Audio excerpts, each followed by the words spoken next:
Olá, meninos! Então, na aula desta semana, eu escolhi este tema para a gente discutir, que é sobre gestão de pessoas em saúde, né? Esse tema é importante porque muitas instituições não levam tão a sério a questão de saúde do profissional da administração e dos seus profissionais no geral, como se que compõem a sua instituição. Aí nós iremos explicar dentro da nossa aula qual a importância da gestão de pessoas na área de RH, de recursos humanos, de uma instituição, levando em consideração a saúde do profissional dentro da instituição. E aí, na nossa aula, nós iremos falar sobre a importância da gestão de pessoas, sobre o homem e as relações de trabalho, né? Como ele deve se comportar dentro da instituição, metodologia de planejamento estratégico de recursos humanos, que é o RH, o BSC aplicado à gestão de pessoas e à pesquisa de clima. Tudo isso nós iremos discutir dentro da nossa aula. Dentro nesse nosso slide, nós iremos falar sobre a importância da gestão de pessoas segundo os conceitos de alguns estudiosos, né, como Brandon, Shell e Sherman, que acreditavam que os indivíduos fazem relação entre seus investimentos e seus retornos em relação à empresa. Então, o clima organizacional é considerado fator relevante no processo de adaptação e desenvolvimento das atividades dos indivíduos. Portanto, um ambiente agradável contribui para a redução dos índices de rotatividade e absenteísmo, né? E para Fagner, em 2003, a insatisfação e o estresse são fontes de custos diretos e indiretos, pois aumentam o absenteísmo e a rotatividade organizacional. E aí a gestão de pessoas passou a ter valores estratégicos, pois os meios de alcance de resultados são mais eficazes. E aí, quando falamos sobre o homem e as suas relações de trabalho, né?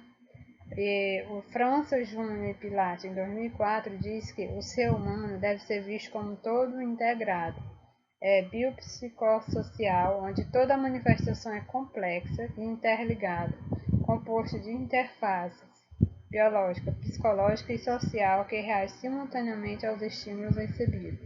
Se o profissional está sendo bem recebido, bem tratado dentro da organização, com certeza ele vai manifestar um maior desempenho dentro da organização.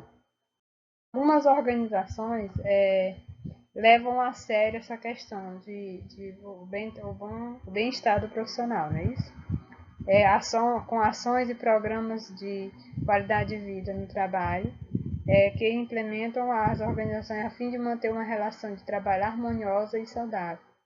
Tem instituições que promovem até ginástica, outras melhorias na qualidade de vida de profissional, tentando fazer com que o seu capital intelectual seja melhor e seu aperfeiçoamento seja um grau de satisfação tanto para o profissional como do profissional para a organização.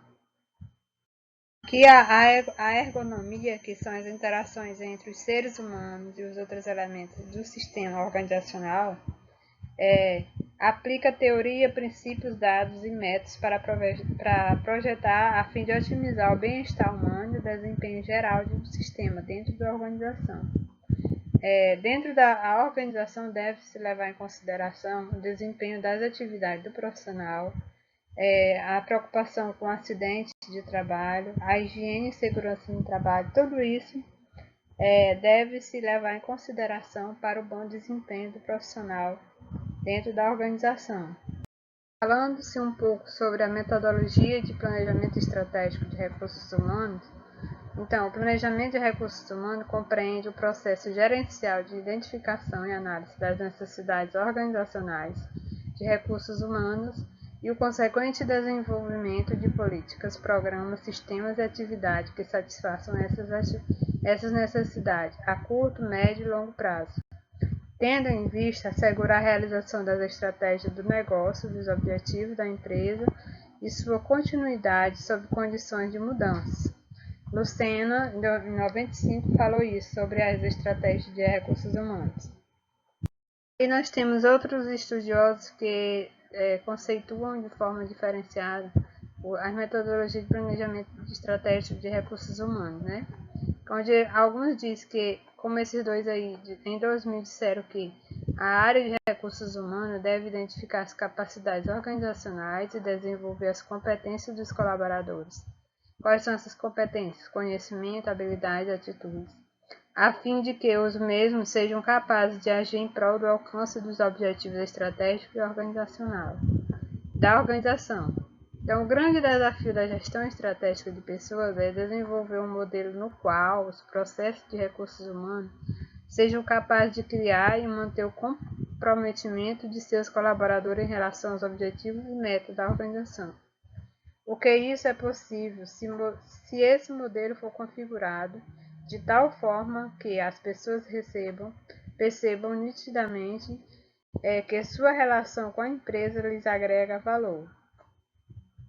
E aqui, Descenzo e Rubens, em 2001, falou sobre a área de RH que deve executar de forma efetiva os seguintes processos estratégicos. Quais são estes processos? O processo de agregar pessoas, com recrutamento e seleção, processo de aplicar pessoas, com funções de descrição e análise de cargos, o processo de recompensar pessoas, com recompensas e remuneração de funcionários, processo de desenvolver pessoas, que seria com o treinamento e desenvolvimento dessas pessoas, né? Processo de manter pessoas, condições ambientais e psicológicas satisfatórias para as atividades das pessoas, como higiene, segurança no trabalho, clima e cultura organizacionais. E o processo de monitorar pessoas. Quais são a monitoração? A avaliação de desenvolvimento e de comunicação entre as empresas e funcionários. Dentro do planejamento estratégico de recursos humanos, há algumas fases, né?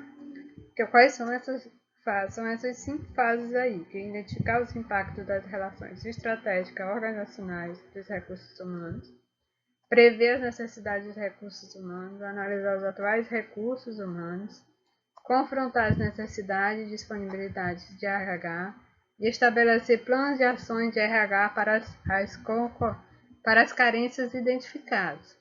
E aí o profissional deve se observar os pontos positivos e negativos. Os pontos positivos são as forças e oportunidades, e os negativos são as fraquezas e ameaças.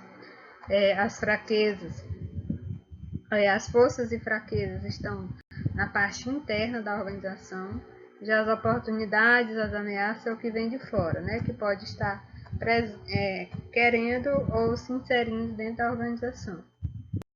Bom, pessoal, e aí agora nós iremos falar sobre os indicadores balanceados de desempenhos. Esses indicadores, por que esses indicadores balanceados? Porque eles é uma gestão de organização que vão além das informações econômicas e financeiras. É uma ferramenta de apoio para acompanhar e monitorar as evoluções das decisões das organizações centrada em indicadores chaves. Nós temos as 4 perspectivas do BSC, com visão e estratégia. Quais são essas 4 perspectivas? Financeira, são os clientes, aprendizado e crescimento e processos internos. Todos estão interligados entre si, um depende do outro para que a coisa aconteça de forma correta. Bom, e aí esses indicadores de desempenho devem ser implementados pela própria organização, né? Deve ser uma ferramenta que deve ser realizada pela própria organização. Ela não é uma receita de bolo. O profissional que esteja responsável por esses indicadores deve ser criativo, deve ser estratégico para que consiga fazer com que a organização tenha pontos positivos dentro do seu objetivo principal. E quais são as finalidades do BSC, né? O sistema de gerenciamento estratégico, que traduz a estratégia em condições, em indicadores e metas. O sistema de medição permite o acompanhamento da execução da estratégia. E a ferramenta de comunicação informa os objetivos organizacionais. Falando um pouco sobre a pesquisa de clima, né? que pode ser considerada uma importante ferramenta na melhoria do nível de relacionamento entre as empresas e seus funcionários. Ela é considerada objetiva e segura. Ela visa a busca de problemas reais na gestão de recursos humanos. A análise, o diagnóstico e as sugestões da pesquisa tendem a se tornar valiosos instrumentos para a melhoria da qualidade, aumento da produtividade e adoção de políticas internas na organização, para que ela consiga realmente conseguir seus objetivos, alcançar. Então, quais as etapas da pesquisa de clima, né?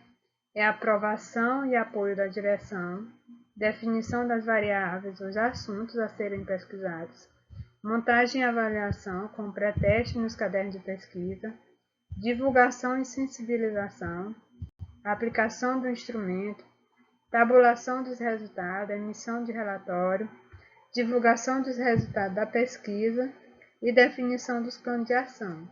A partir da pesquisa que foi levantada, vão-se definir os planos de ação que foi obtido a partir da determinada pesquisa. Uma ferramenta importante que deve ser aplicada dentro da organização.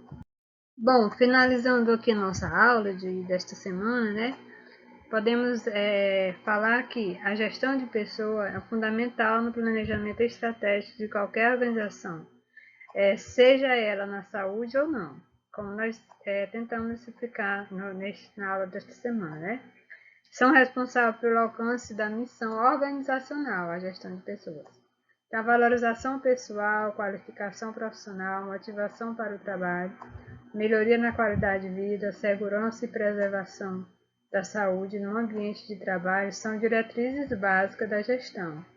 Então, o profissional que for da administração, que for atuar na área de gestão, deve estar atento e ciente de tudo isso que acabamos de discutir. Nós iremos fazer uma atividade em cima da nossa aula, mas só para que uma forma de que vocês consigam lembrar dos pontos-chave da nossa aula desta semana, tá bom?